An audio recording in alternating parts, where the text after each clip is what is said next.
Hello, કેમ છો? મજામાં? હું ગોકુલ મકવાણા. જય શ્રી કૃષ્ણ, જય સ્વામિનારાયણ. વજન વધી ગયો છે, વજન ઘટાડ્યા પછી ફરીથી વધી જાય છે, તો આવું ના થાય એ માટેની આજે એક નાની એવી ટિપ્સ લઈ અને હું તમારી સામે આવ્યો છું. સવારના નાસ્તાને ક્યારેય પણ સ્કીપ ના કરો. તેની અંદર લો કાર્બ્સ, લો કેલરી અને હાઈ ન્યુટ્રિશન એડ કરો.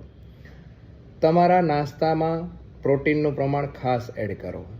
એટલે કે તમારું વજન જેટલું છે એ 1 કિલોએ 1 ગ્રામ પ્રોટીન તમારા શરીરની અંદર જવું જોઈએ. સાથે સાથે કાર્બોહાઈડ્રેટ્સ એ શરીરની અંદર ઓછા લો. દિવસ દરમિયાન 30થી 45 મિનિટ કસરત જરૂર કરો.